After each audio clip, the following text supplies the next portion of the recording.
Welcome back to one of our own. Welcome back to Latimer Park, where Kettering are in action against Altrincham. I'd love to tell you it's an important game. I'd love to tell you I'm still in charge. Alas, neither of those things are true. After last episode's late defeat to South Shields, I knew going into the next match against Darlington, 3 points were essential. And I could not get them, despite dominating the match stats, despite being a goal up in the 88th minute, despite trying to see the game out and cling on to the 3 points. A deflected long-range Darlington goal in the 88th minute meant that they equalised. A point was not enough to take it to the final day of the season. And waiting for me in my inbox was the crushing news that Kettering had been relegated, and hot on its heels was the confirmation that I had been sacked. Where did it all go wrong? In many places, I think. Maybe I took charge of the wrong club, blinded by the fact that it was my local team, and they perhaps didn't have a squad strong enough to go without making any transfers for 2 seasons. Maybe it was my inability to conjure up a workable tactic without any wide players. Maybe it was the fact that I sent a 25-goal centre-forward who'd been on loan back at the end of the first season when there was no way of replacing those goals. No matter, it meant that I was without a job. Kettering went on to draw with Altrincham on the final day of the season with their assistant manager in charge, and they are now demoted to the unplayable regional divisions behind the Vanarama National. So what to do next? Well, I took a couple of days off. Got to grips with the fact that I'd well and truly failed in my Kettering challenge. This was meant to be one that ran and ran. I had visions of taking Kettering into the Football League. Heck, I had visions of taking them up the Football League. I couldn't even survive in the Vanarama North. But I still had that yearning to try and produce youth players with non-league teams. So I came back to it. I holidayed. I applied for jobs at all of the lower league clubs and got an interesting job offer at South Shields, who had been promoted from the unplayable leagues themselves the season before, who were the team that broke my heart in the last episode. But they were having another bad season in the next campaign. They'd sacked their own manager, and I took over with the hope of maybe able to salvage the save at South Shields. How long did I last there? Around about 5 months before they were deep in a relegation battle themselves. The board were less tolerant than the board at Kettering. I was called in for another meeting that did not go very well, and I was sacked from that job as well. So I've well and truly failed at this challenge. Maybe it takes a far better player of Football Manager than I to be able to survive at this level with nothing but youth players. So that means that I'm now without a job, and I'm now without a save on the channel as well. But that doesn't mean that the story is completely over, because I have holidayed 5 seasons into the future just to see whether any of the players that we did produce went on to achieve anything in the game. Maybe we should take a look. He's one alone! He's one alone! So here we are then, it's August 2028. That's 6 seasons since the sacking at Kettering and just over 5 seasons since South Shields dispensed with my services as well. Let's have a look at how those boys from Kettering went on to do in their careers. They should all be, about 22, 23 now? Let's see if any of them made it to league football. So the first thing we can see is Kettering have been promoted back. They are indeed in the Vanarama National League North once more. So, they are currently in 4th place after, just 6 games. And let's just have a little scan through. They finished 9th last season, so they've been back a couple of years. They finished 6th the season before that, so they have been back a while and have been doing pretty well with whomever has been in charge. They were even back for what's this, the 2025-26 season where they got a mid-table finish. So, well, whatever they're producing now, it's certainly been enough to get them some decent finishes. Let's go to their transfer history. Let's have a look at their youth intakes. Not had one yet this season. Pretty small youth intakes by the looks of it. The likes of Guy Sturgis, who's already moved on to Cheltenham in the Vanarama National. So they're already producing players that look like they can go on and play at higher levels. Looks like the rest of them. I was going to say the rest of them are still with Kettering, but Joel Billick has already moved to the Vanarama National and Bath as well. They've not got a fee for either of those two players. They're giving them away. Has any of their other players gone on? Aryan Kalantari has already moved on to Hull. League One this time again. Strangely on a free transfer. I don't know why Kettering are giving all of these players away. He's still at the club. He's still at the club as well. But they're still producing players, although not in very big numbers, strangely, that are going on and playing for some bigger teams. Let's go back to the intakes that we were in charge of. Well, here's our very first intake. So who do we remember from our first intake that's worth checking out? Well, first of all, the Rook has retired. Clearly the Rook was to come to the end of his time at Kettering and didn't get offered a contract. The Rook never really turned into a player at all. Neither did Sam McCall. Little Sammy. I can actually click on Sam McCall. He retired at the age of 20 after making 24 appearances. Most of those were probably me giving him those appearances, and he scored 4 goals and then dropped out of the game. Other players, Koulibaly never made it. The Spanish centre-half Vicente never made it. Some of these other clowns are still in the game, though. He's playing in the Welsh Premier. Okay, making a career for himself. This was the Colombian winger, I think. He's now playing at Chippenham in the unplayable league. So, yeah, he never really went on to much. God, Jack Thorpe was a terrible personality and had terrible pace, but he's still knocking around at Kettering. Wonders will never cease. Fraser Groves still at Kettering. None of these boys have really gone on to anything, have they? He's still at Kettering.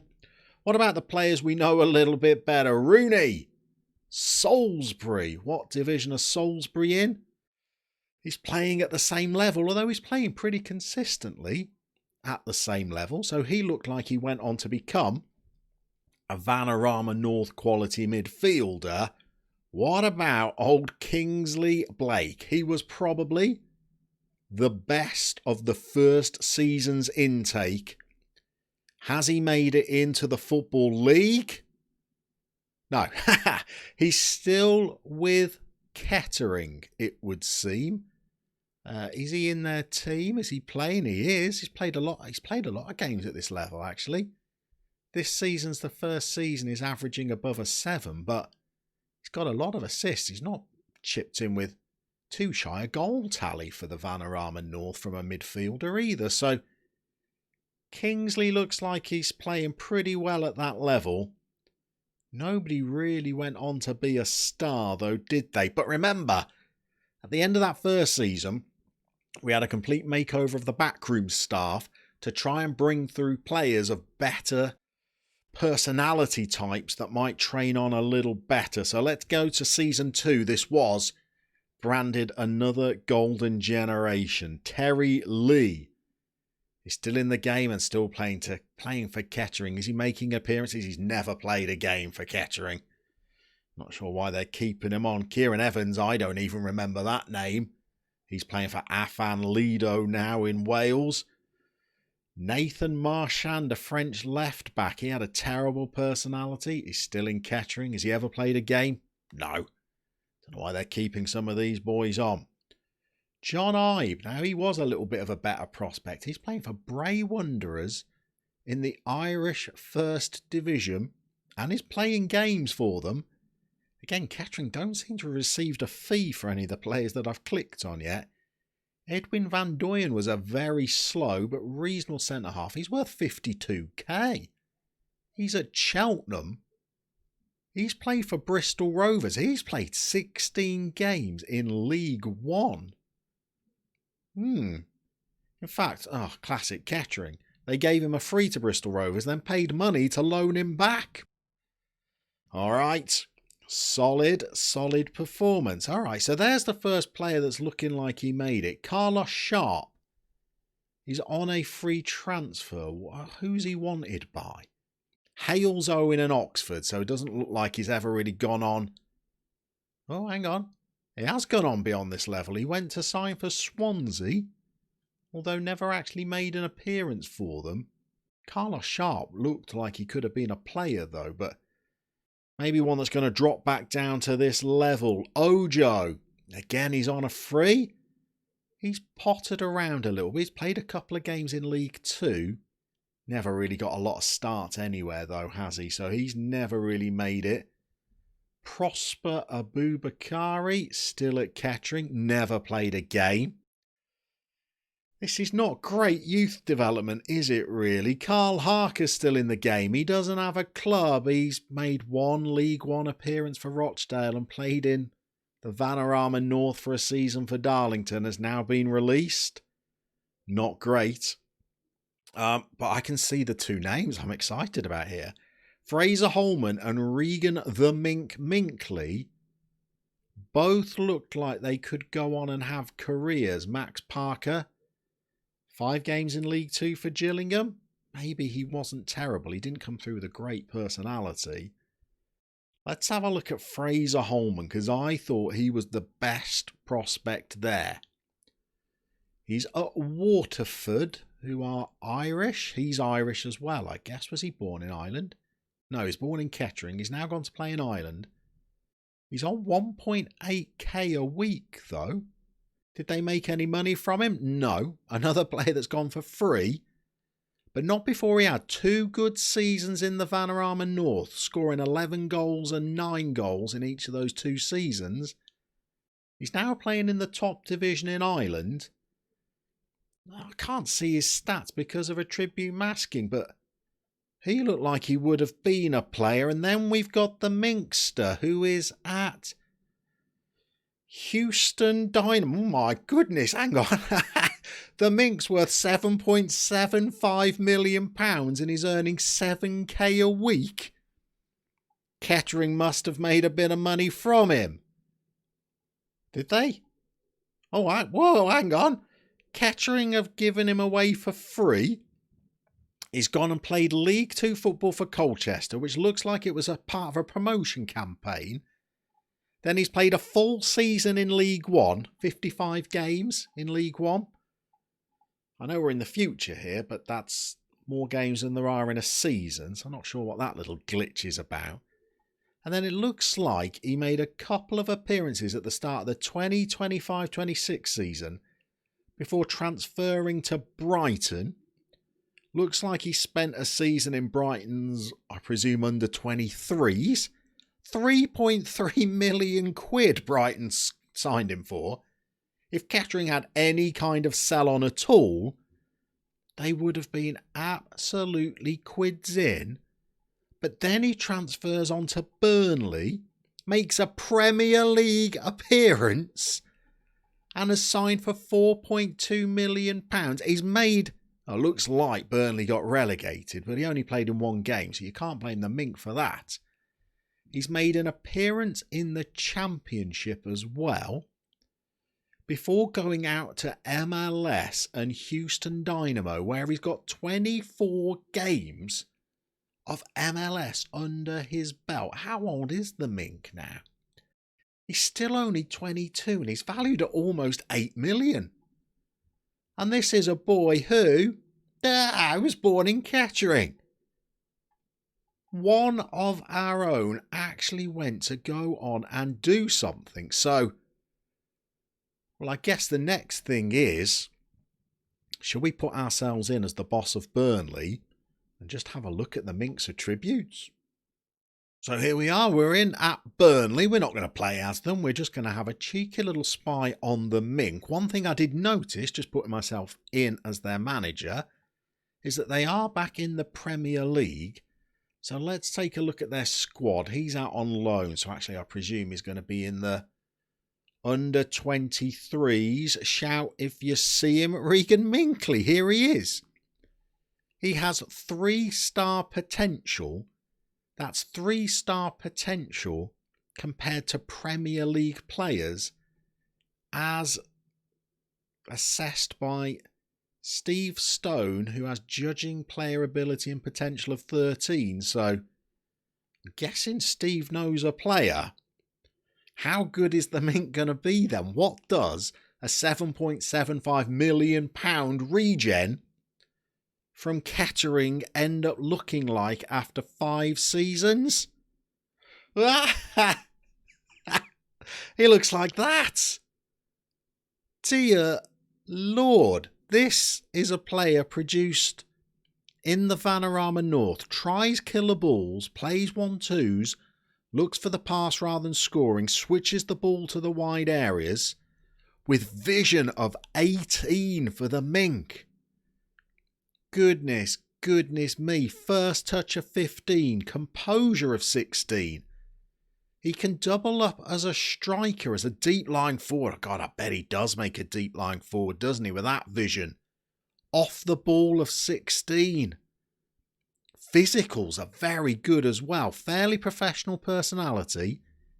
Pace is decent. Agility is decent. Strength and stamina are fine. Maybe Minkley's not quite a Premier League player, but at 22 years old, you'd definitely have that in or around your championship squad, wouldn't you? Certainly that's a player that's too good for League One, I reckon. 7.75 million as well. No youth caps. I guess that would be a little bit greedy. He's on £9,500 a week at Burnley. Goodness me, he could go on and become a player.